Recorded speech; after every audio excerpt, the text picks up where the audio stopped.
So, among the many different forms of stimulus that President Biden has promised are Social Security benefit increases and student loan forgiveness. Now, President Biden just did something that has the Democratic Party split and disagreeing on what forms of stimulus should be approved. So, let's discuss the details in this video. We're going to talk about how this might affect Social Security benefits, as well as how this might affect student loan forgiveness as well. But before we do, don't forget to like this video and subscribe. I also have a second channel, so if you could do me a huge favor, click on the link that's in the description of this video. Go ahead and subscribe to my second channel. I'm going to be giving away a stimulus check on that channel just to say thank you for supporting my work. Okay, this week, President Biden is expected to release his full budget proposal for fiscal year 2022. And this is basically the framework that Congress will use to approve spending for the next year, as well as approve stimulus for different programs like Social Security and student loan forgiveness. Now, one thing that Biden had promised on the campaign trail was a $10,000 student loan forgiveness for everybody across the board. Now, Democrats have been pushing for Biden to do this. He promised to do it on the campaign trail, but now he is kind of backpedaling, and he has not formally included this in his next budget proposal. So what does this mean for student loan forgiveness, and what does this mean as far as President Biden's promise on stimulus in general? Well, first of all, let's be honest here. President Biden has not fully kept all of his promises on stimulus. He promised a $200 per month stimulus boost for Social Security benefits. Now, that's still not out the window, but he still has not come through with that promise. But we do expect Democrats to continue to push for that as well. But as of now, Biden has not kept his word on that stimulus. He also has not yet increased Social Security benefits in general, and now he seems to be not really keeping his promise with student loan forgiveness either. Now, let's quickly talk about student loan forgiveness, then we'll go a little deeper into Social Security benefits. Now, first of all, this is just his initial proposal, and nothing is set in stone yet. I'm showing you the whitehouse.gov website. The 2022 fiscal budget is still not set in stone. This is simply a proposal, a framework for Congress to work off of, and things will be changed, so they could still add student loan forgiveness. But as of now, Biden did not include it in his proposal. Now, people are speculating as to why. Why did he not include student loan forgiveness in his framework? Well, a couple of things. First, some people simply think Biden doesn't want to do it. He doesn't want to keep his word, and he really thinks it's a bad idea. However, I personally do not think that's the case. There's a couple of other potential reasons. First of all, he is waiting for confirmation as to whether or not he's even able to do this via executive order. Now, if he's able to do it with executive order, he doesn't even need to include it in the fiscal budget. He can then just go ahead and do it himself, which would allow Congress to then include other things in budget reconciliation by not taking up space with this student loan forgiveness. So although on the face of things, these headlines look like bad news, this could actually be good news, because if Biden's waiting to do this through executive order, then this could actually allow us to approve more stimulus through budget reconciliation, because student loan forgiveness will not be taking up the budget, if that kind of makes sense. That's kind of our best case scenario, and is honestly what I'm hoping for. Now, whether or not he decides to include student loan forgiveness, we do have Democrats like AOC, Elizabeth Warren, and Bernie Sanders pushing him to approve student loan forgiveness as well. So they're going to hold him to his word. President Biden is not going to get out of this easily, just like he's not going to get out of Social Security benefits either. Democrats like Bernie Sanders are pushing him to include that monthly stimulus for Social Security, that $200 per month stimulus, as well as bigger Social Security benefits across the board. So Democrats are not going to let Joe Biden get off the hook.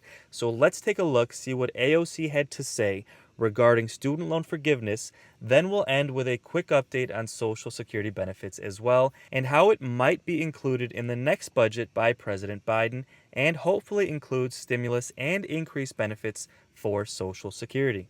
I'm knocking on wood here, but there has been broad consensus that he does in fact have this legal authority, and so he's asking the Department of Education to issue a brief and essentially uh, acknowledge formally in a documented form that he does in fact have. I believe, and I sincerely do believe that they will tell him that he does in fact have the legal authority to cancel student loan debt.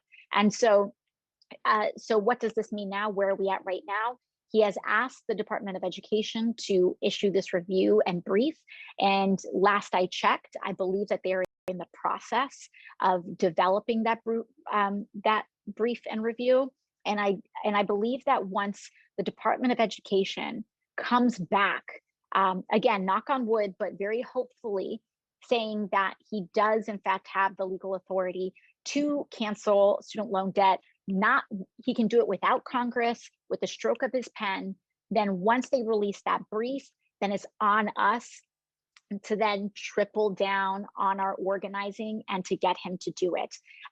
He has expressed, some talk around a $10,000 level. I don't think that that's enough. We need to push him.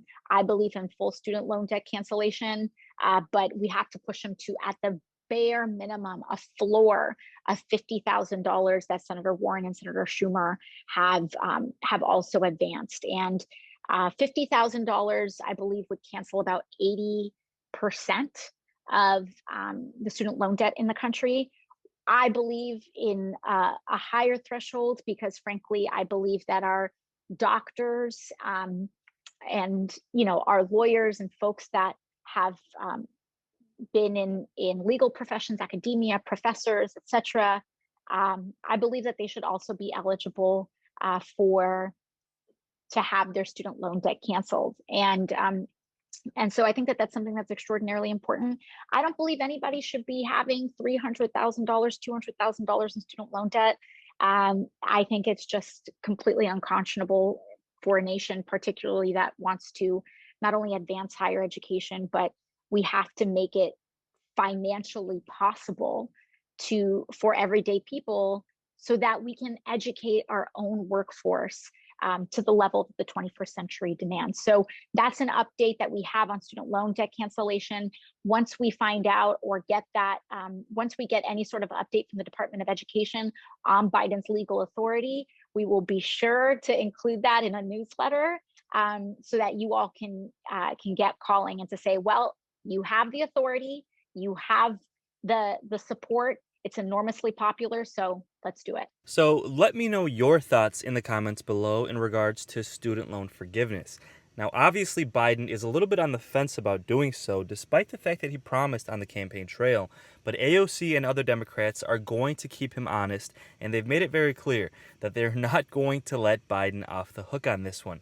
Same thing with Social Security benefits. Democrats like Bernie Sanders, Elizabeth Warren, and even AOC herself have vowed to keep Biden to his word to increase Social Security benefits and even potentially approve that $200 per month stimulus boost for Social Security. Now, in regards to executive order, like AOC mentioned in this video, they are waiting to see if they can approve student loan forgiveness via executive order, but one thing they could also potentially do is approve Social Security stimulus by executive order as well.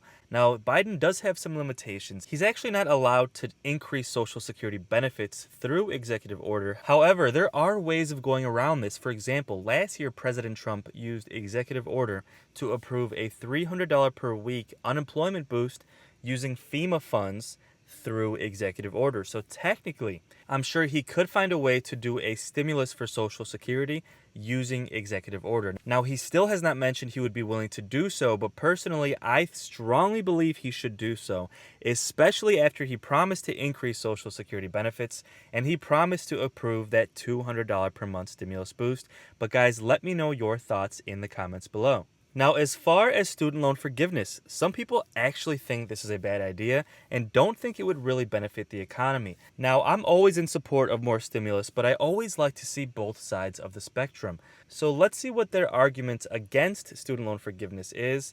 Let me know your thoughts on it in the comments below, and then we'll end this video with a quick update on Social Security benefits and whether or not Biden is going to include an increase in benefits in his next budget plan. Calls are mounting among Democrats and progressives for a Biden administration to support canceling student debt for millions of Americans. But in a Bloomberg op-ed out today, the editors suggest there are better ways to help struggling Americans, and in fact, that student loan forgiveness may end up backfiring on the president-elect. Bloomberg opinion editor Mark Whitehouse is here with me now. Mark, it's great to have you on Quick Take. First, explain why you believe that this would backfire on President-elect Biden. It's great to be here, Tim. Well, I mean, it would be a big gift to the college-educated elite that voted for Biden. Right. Which is not a good look for a president who pledged to unite the country, to govern for all Americans. Also, from an economic stimulus standpoint, it's just not as good as giving people money. Okay, so let's hit on those 2 points because those are both really important. Right. Who would this benefit the most? Because when you think of this for student loan forgiveness, I mean, I'm a millennial, and as you point out in your story, between the early 2000s and 2020, student loan debt just ballooned, and I'm seeing that among my generation. Right. Who would be the people who would benefit from this type of forgiveness? Well, I mean, I guess journalists are a classic example, right? Because you're generally highly educated, generally not super well paid, right? Yeah, so student debt is probably no comment. So I can see why it appeals to journalists. But no doubt, student debt is a big problem for a lot of people and for the whole economy, right? It prevents people from starting families and buying houses. It's fallen particularly heavily on black people who have often been targeted by for-profit institutions offering not quality degrees. But canceling it across the board leaves out people who never had the opportunity to go to college. It also leaves out people who put off other financial goals to pay off their debt. So you can see how a lot of people would see it as unfair. And what about when it comes to where this money could be better spent? Because you highlight in this piece that if we are going to spend this type of money, and by we I mean the government, it would be better spent in other places. Yeah. Well, as a policy, it's very poorly targeted. So let's say you forgive $10,000, which is the thing that Biden has been asked about. That would cost about $370 billion, according to an analysis by the Urban Institute, and about $150 billion of that would go to the top 2/5 of households by income. They don't necessarily need that money, and that is money. That's enough money, for example, to virtually eliminate child food insecurity in the United States for the next 3 years. Wow.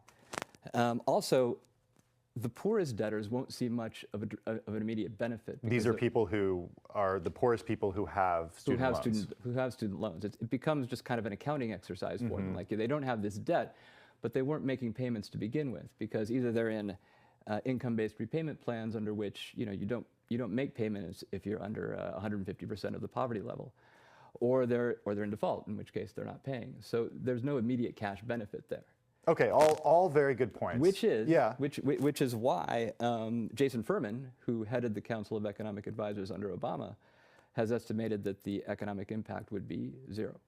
So, a good point. Some people think it would be unfair, especially to those who have already paid off their student loans. Now, guys, let me know your thoughts on that in the comments below.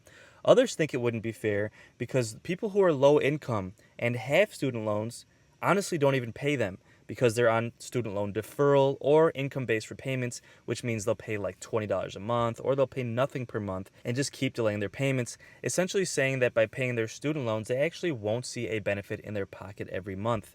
It's a good point, but at the same time, I think if you're straddled with debt, it always feels good to get rid of that debt, right? And that argument saying that it's not fair can be used for anything. When the unemployment boost was approved, a lot of people thought that wasn't fair. This monthly boost for Social Security benefits, some people think that's not fair because it would only go to Social Security benefits. Personally, I'm in strong support of that boost. I'm also in strong support of student loan forgiveness. But as of now, despite the fact that Biden has not included it in his budget proposal, doesn't mean it's off the table. Now, Congress can still fight for this, and as I showed in this video, Democrats like AOC will continue to fight for this stimulus, so we do still have a chance to have this $10,000 student loan forgiveness approved. Now, as far as Social Security benefits, President Biden actually still has not formally released his formal budget proposal, so we don't know yet how much funding will be included for Social Security benefits, but we do expect to have some level of an increase in spending for Social Security, specifically to at least cover that 4.5% COLA adjustment that we do expect to happen in 2022. Remember, we had a lot of good news these last couple of weeks, And we expect COLA to be almost triple what it was last year, about 4.5%.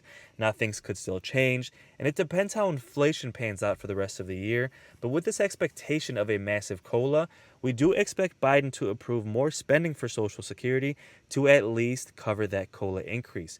Now, with that said, we still have Democrats fighting for that $200 per month stimulus boost, and we are still waiting for Biden to come through with his promise on increasing Social Security benefits across the board, including a minimum monthly benefit, which would make sure nobody is forced to live in poverty, increased benefit payments for widows, and increased benefit payments for anyone who's been on Social Security for 20 years or more. So our best case scenario here would be for Biden to include that in this budget plan and include it in his American Families Plan to get this done by the end of 2022. But as things develop and we get more updates, I will keep you posted, so don't forget to subscribe. I'll keep you updated on the next 2 stimulus packages, Social Security changes, and daily news updates as well. So guys, with that said, thank you so much for watching. Thank you for supporting my work. It truly means the world to me. And until the next video, take care and have a great day.